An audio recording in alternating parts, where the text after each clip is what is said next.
Hello everyone, I'm Daisy. Welcome to this crochet along.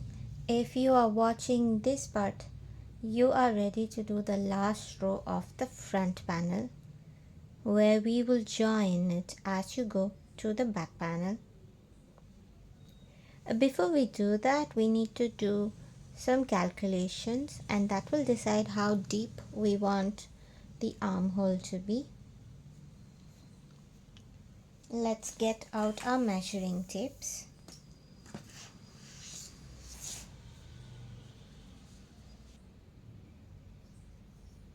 So you want to measure around your armhole, and when you do that, you want to keep your measuring tape straight up in this direction, not like this. So you don't want to measure around this portion. So this is wrong. You want to measure around, making sure your tape is straight. And since I want a loose fit for the top, I'm not going to measure it snug. I'm going to keep the tape as loose as I want it to be and use that measurement. So my armhole measurement is 20 inches. Now this 20 inches is around the armhole. So divide that by 2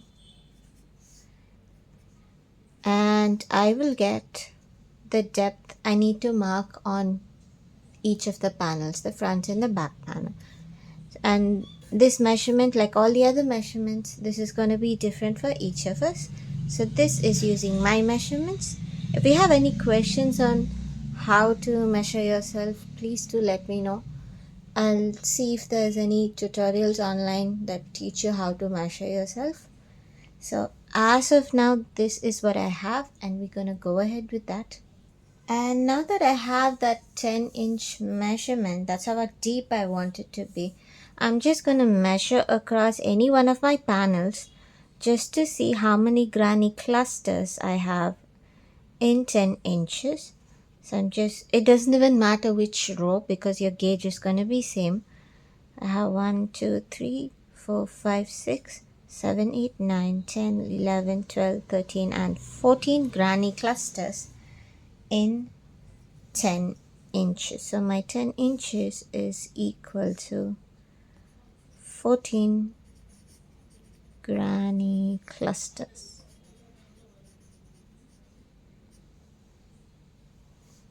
So you want to remember that number? I want to remember that number. You will remember the number that you calculated. So now that I have this number, I'm going to mark that both on the front and the back panel. So this is my back panel.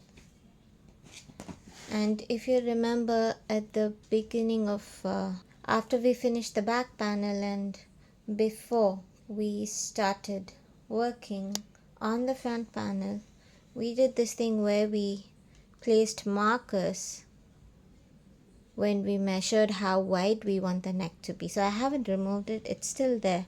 So I wanted my neck opening to be 7 inches across, so I needed 10 DC in the middle, 10 DC clusters.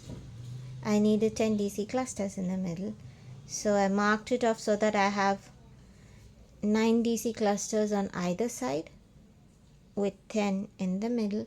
So these 9 DC clusters along the sides, the ends, are gonna be part of the shoulder seam.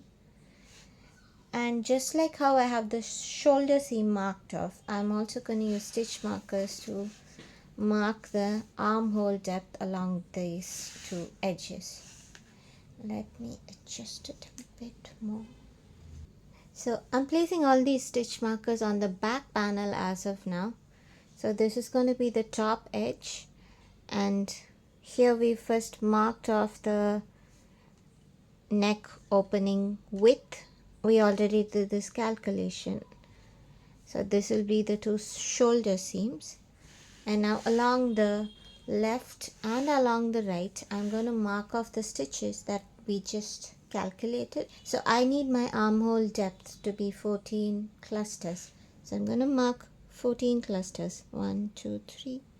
I'm going to count 14 clusters and mark it off. 1, 2, 3, 4, 5, 6, 7, 8, 9, 10, 11, 12, 13, 14.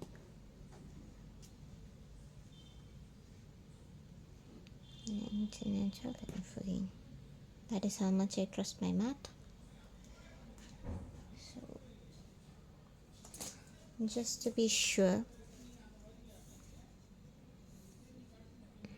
Yes, that's exactly 10 inches. And I'm going to do the same on the other side. So 1, 2, 3, 4, 5, 6, 7, 8, 9, 10, 11, 12, 13, and 14. So I've marked it off.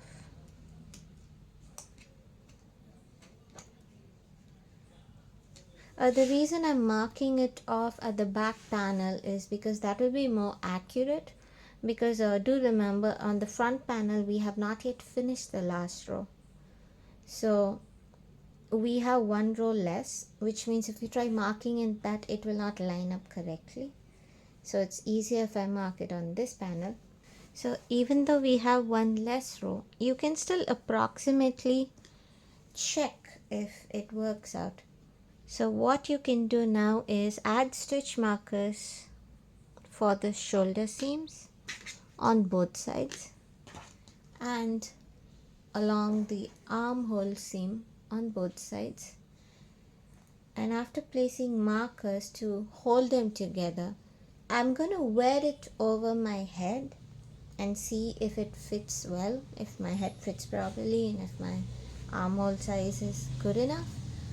And if I'm not happy with any of the measurements, I'm just going to alter it. I'm going to just hold it together and move the marker up or down depending on how tight or loose I want it to be. And I already did that off camera and I'm happy with the measurements I have right now, with the calculations I have right now. So that's good.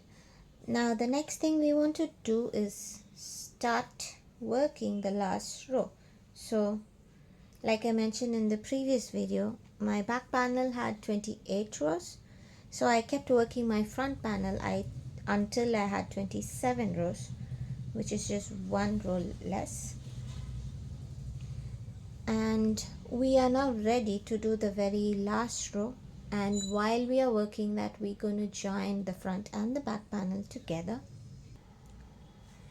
Now while we do this, we want to make sure that we will be working with the right side facing outside.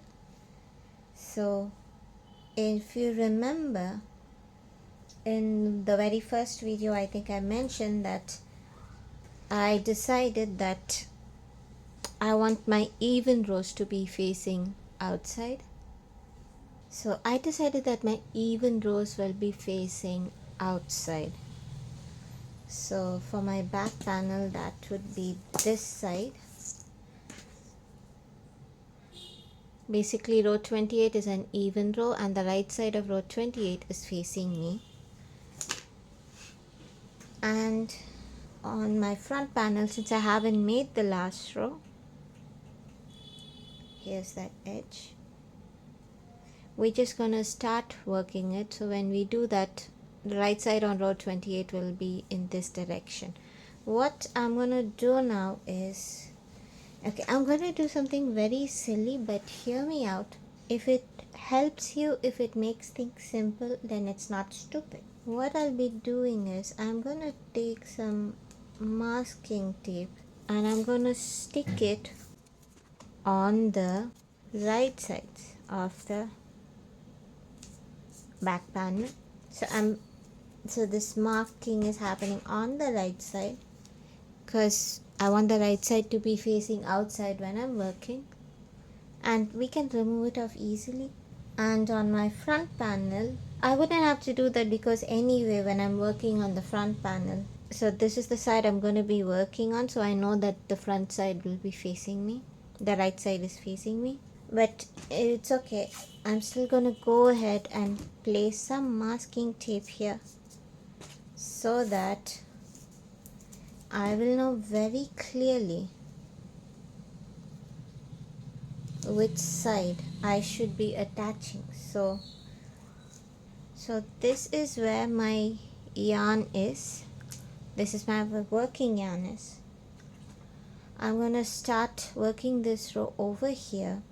So what we will do is, as I start working row 28, while I go across this part of this row, I'm going to simultaneously attach it to the back panel. Let's just go ahead and do that without wasting any more time. So the beginning of the previous row has a cluster. We will start the next row with a chain space. So that's going to be a chain 4. But what I'm going to do is make a chain 3, and instead of completing the next chain,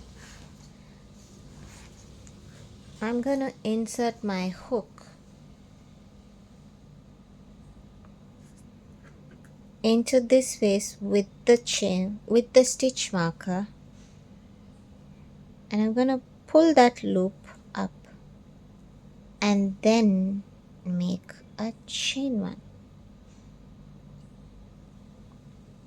So now we've attached it there, and now we can go ahead and make a granny cluster into the next chain space,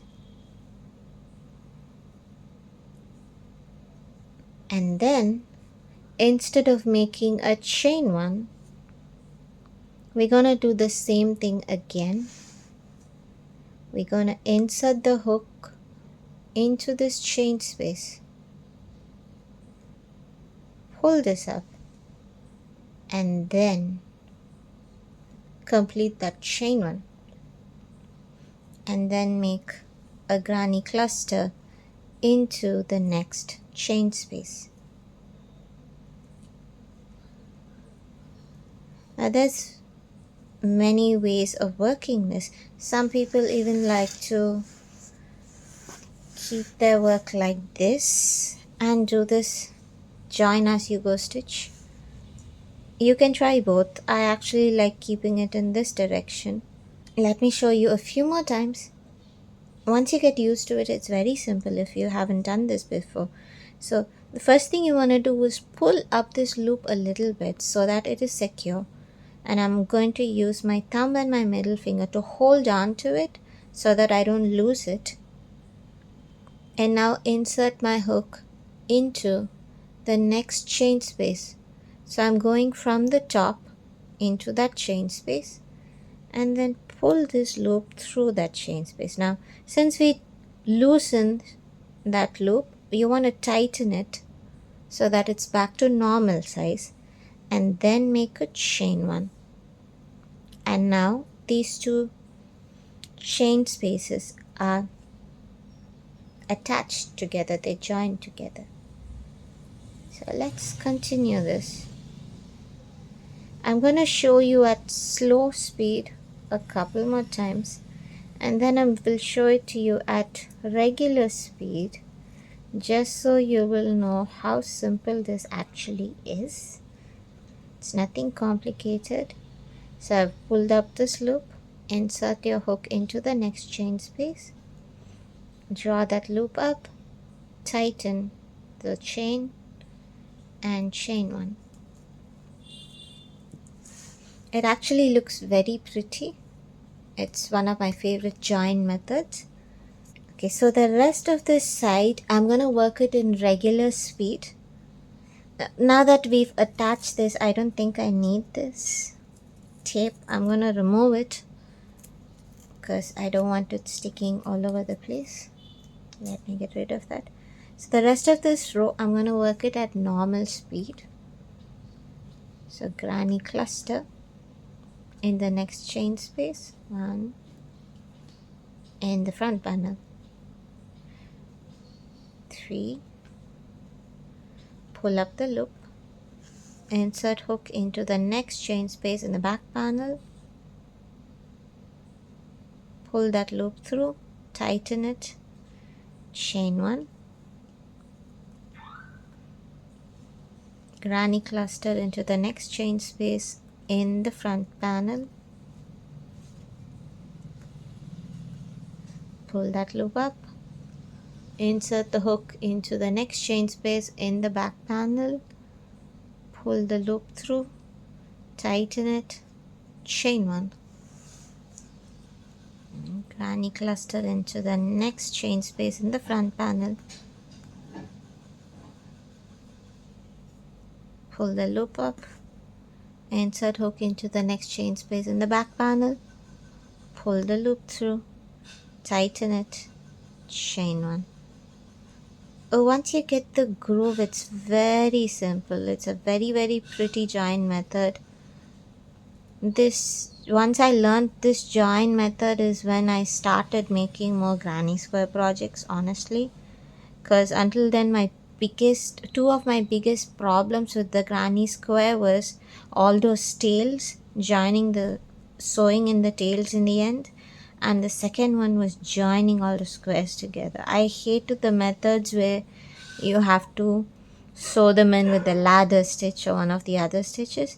This is literally the best way to join your granny squares. And now I've reached the corner. So while I've reached the corner, I'm gonna do the same thing. Pull up the loop, insert the hook into the corner in the back panel, pull the loop through, and chain one. So in all these spaces, we've only been doing a chain one because we are replacing the chain one we make between two clusters, but in the corner we normally have two chains.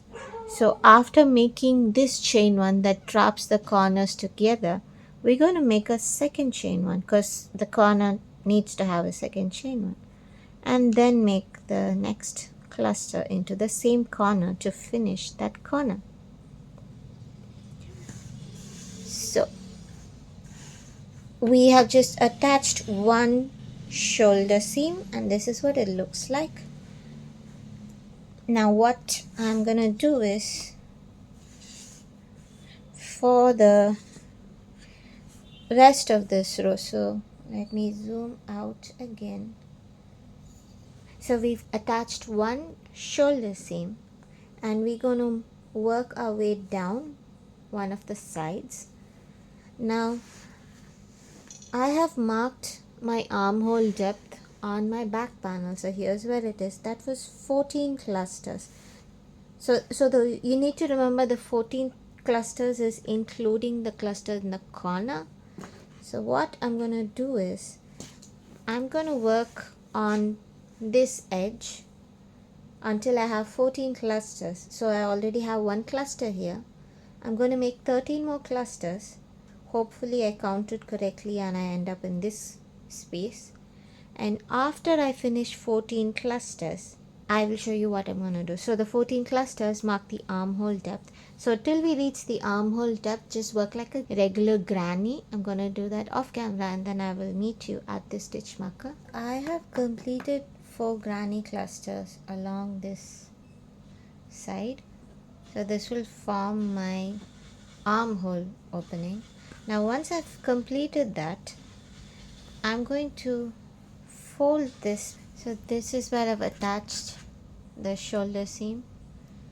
I can remove the stitch markers that I no longer need, and I'm just going to fold this across, or just bring this to side by side so that these two stitch markers are lining up. So now, so this is my 14th cluster in the front panel, and this is my 14th cluster in the back panel, and we're going to join these two in the same way as we did the shoulder panel. So I'm going to go directly into the stitch with the stitch marker, and then just make a chain one to attach these two. Let me get that out. Now we will keep working the rest of this side. So until we reach this corner, so this is the bottom edge of the side seam. So what we're working on right now is the side seam, and we're gonna do the same thing. You can place it in a way that is easy for you to work, and just go ahead and work it. So one of the things you need to be careful about while doing this type of join is it's very easy to accidentally miss one space. So make sure your spaces are all lining up. So I'm going to go off camera and then finish up this side seam in the same way we did the shoulder seam. So I will have to record the whole process for you, but then if I try filming for too long at the same time, the file sizes are too big and I have trouble transferring them from my phone, and space problems and lots of other problems, and editing it becomes, my phone freezes and things like that. So I'm going to pause right now, go and finish this side seam off camera, and then I will meet you at the bottom edge of the side seam. And yeah, I forgot to mention, so as I'm working this, I thought I will also do some troubleshooting for you. One of the biggest problems I had initially while doing this type of join is when I'm working on any of the stitches, even the clusters, sometimes it's possible to accidentally grab one of these things when you are working on the cluster in front.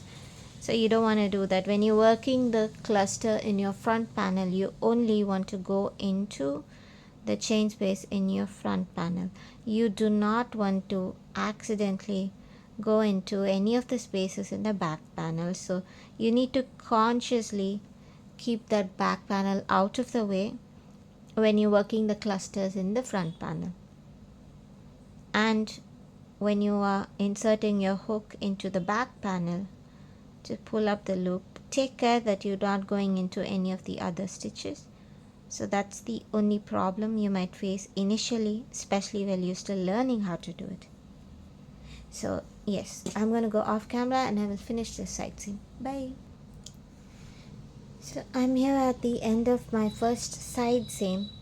So here I'm at the corner, and just like the previous corner, I'm going to chain one a second time. So this will be the chain that is connecting both the corners will be the first chain one, and this will be the second chain one for the corner, and then make another granny cluster into the same chain space into the same corner to complete this corner. So now the next side that we're working on is actually going to be the bottom edge of the front panel. There's no joining involved on this edge. We're just going to go all the way, and then I will meet you at this corner. So I have reached the second corner of the front bottom edge, and now I'm going to fold this. So this is what it looks like. So I have this long thingy. I'm going to fold this.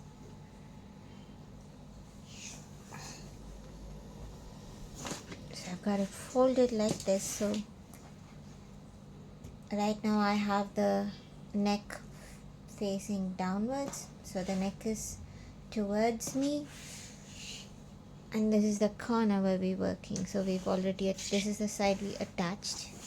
And this is the side we are going to attach now.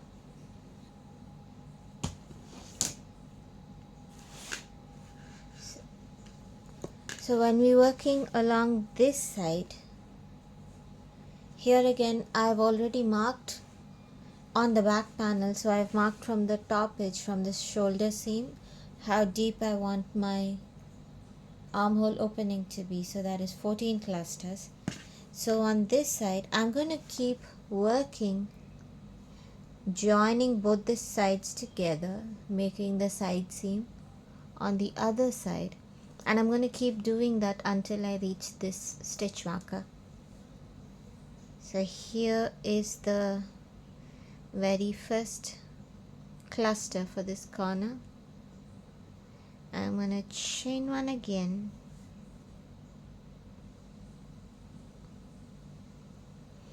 and then attach to the other corner. So I have my two clusters for that corner. Make the second cluster into the same corner. I know you guys are probably wondering, in all of the other corners we attached it first and then did a chain one. Here I did a chain one and then attached it. It doesn't really make a difference. Alright, you just, like always, we need to have two chains for the corner and one chain for this side. So it doesn't matter if you chain first or if you attach it together first. So after doing this second cluster, I'm going to continue joining the back panel to the front panel. I think by now you must have gotten the hang of it. It's really simple. So I'm going to go ahead, attach the second side seam till I reach that stitch marker, and then I will join you. So I've reached the stitch marker. So now when I'm working from here till this edge, I'm gonna be working only in the front panel, so that will form the armhole opening for the other side. And then when I get to this corner, I'm gonna start working on the front and the back panels together again. I'm just gonna work normally just on the front panel right up till this corner. So I've completed this side and I'm at the last corner right now. We are going to go ahead and attach this section. So this will be the second shoulder seam.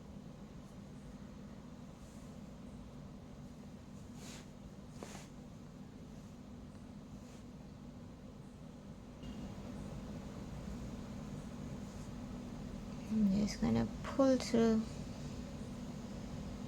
and trap these two corners together. Make one granny cluster, pull up the loop, insert hook into next chain space, pull up the loop, chain one. So you get the idea. It's the same thing. So I'm gonna go all the way till this end and I will show you how to finish this edge, because in the previous row we finished at a granny cluster. We need to finish with a space, so I'll show you how to do that. So I've reached this point where I have made the last granny cluster into the last available chain space on this row. So I'm gonna pull up the loop and go ahead and join it. So you should be joining this into the stitch with the stitch marker in the back panel, marking the neck width.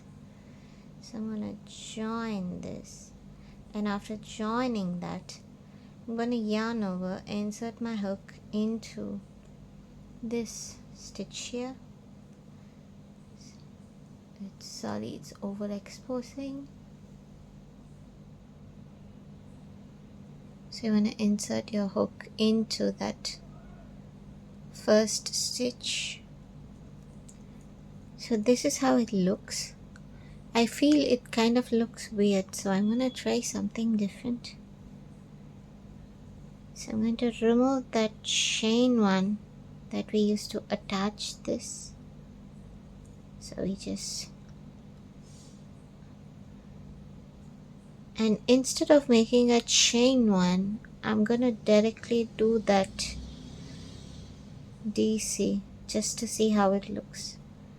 I think I prefer how this looks more than the previous one, so I'm gonna go with this. So yeah, this is what I meant when I said I'm recording how my brain works.